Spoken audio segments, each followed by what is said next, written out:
Today, I write another page in Jesus' diary, my diary. The day began with the same sun, the same voices in the streets, the same scent of bread and dust lingering in the air.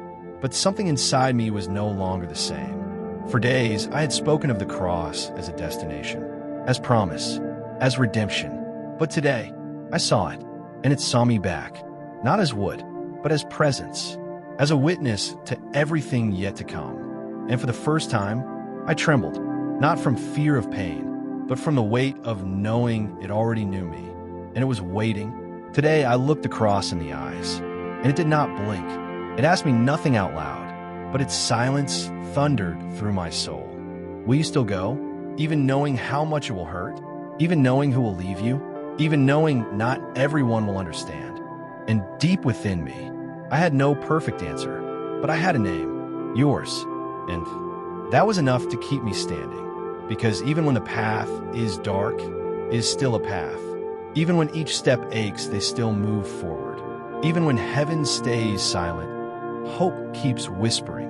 And it was in that whisper that I found my ground. If this page trembled inside you too, leave your like not as a reaction, but as a quiet, I felt that too, as a soft reply from the heart that whispers, I'm still here, and I'm still trying to keep walking.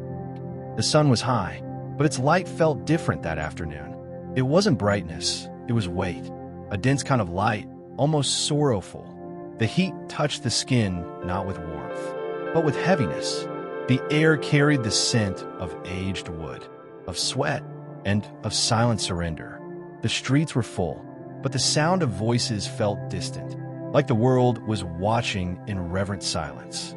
There were footsteps, there was urgency, but between me and the crowd, there was a space, a sacred gap no one dared to cross. I kept walking, but it felt as if the earth was watching me. Each stone, each shadow, each quiet face.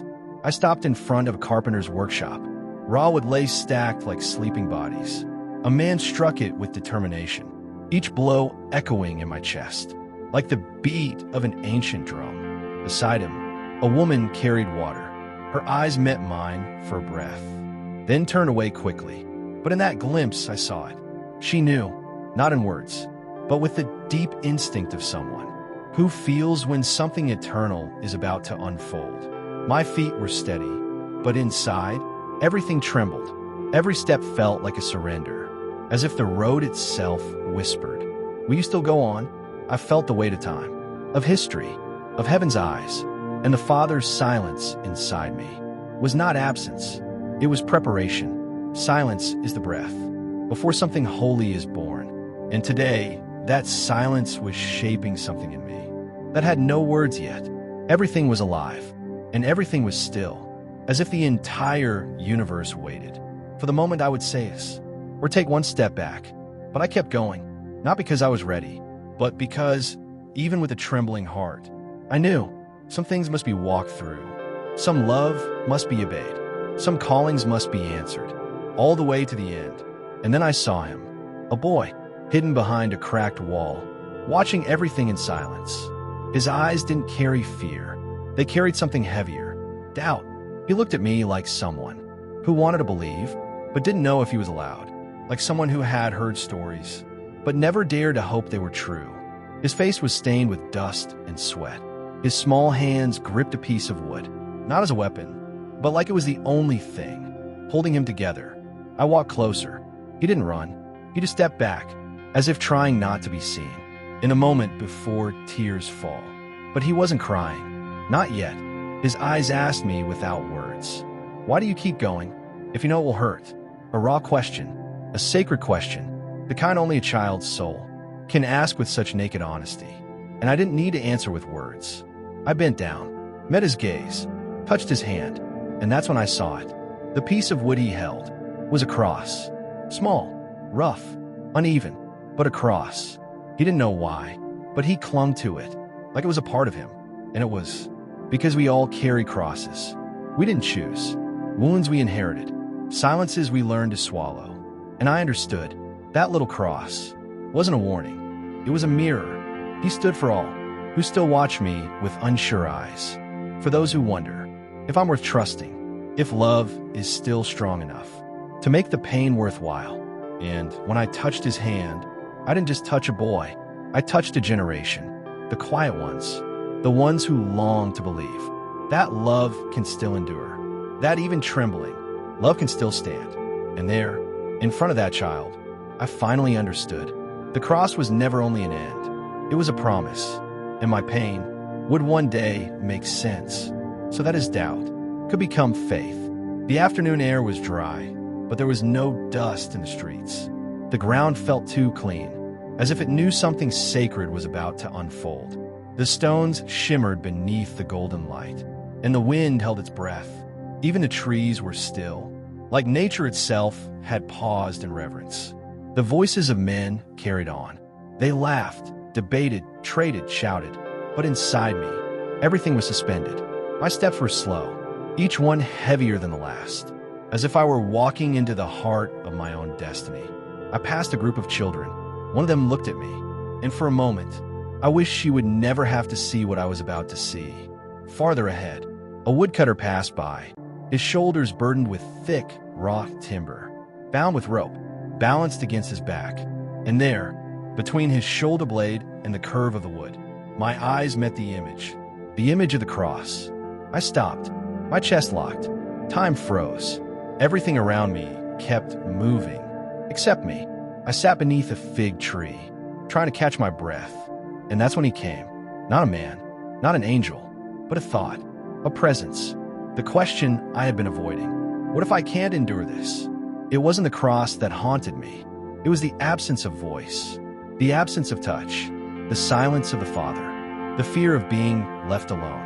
At the highest point of obedience, my palms began to sweat, not from heat, but from uncertainty. I could say no. I could vanish into the mountains, live out my days unseen.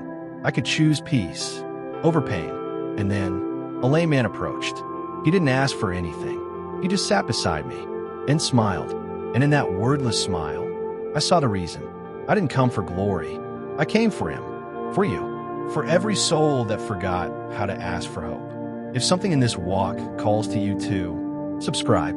There's still so much to be written. And it was there, under the shade of the fig tree, that I understood. Courage isn't the absence of fear. It's loving so much that you keep going even when you tremble. The cross doesn't demand strength. It demands surrender.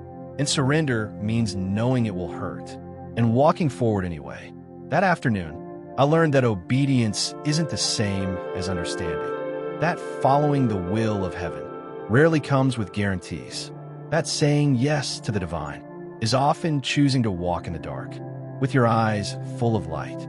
And above all, I learned that faithfulness isn't proven in the end, but in the choice to stay even when you shake. The cross was still there, on the back of the woodcutter, but somehow I knew it was already on mine too, and I would carry it through pain, through redemption. Today, I don't want you to remember the cross as wood. I want you to remember it as a calling, as that one moment when you knew what you had to do, but fear stood in front of you. The cross is not just suffering. It's the space between fear and obedience, between fleeing and remaining faithful. And that is where God reveals himself. So if you too have been trembling before your calling, know this: you are not alone. Courage isn't the absence of fear. It's the decision to keep walking, even when your legs shake, even when heaven seems quiet, even when your heart doesn't feel ready. Now tell me, what has been making you tremble too? What cross have you been avoiding eye to eye? What decision are you finally ready to make, even with weak knees?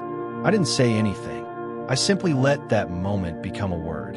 In my Jesus diary, if this page from my diary spoke to your heart, share it with someone who also needs to remember that even while trembling, it's still possible to keep going, that faith still exists even in silence, and that the cross was never the end, it was the beginning.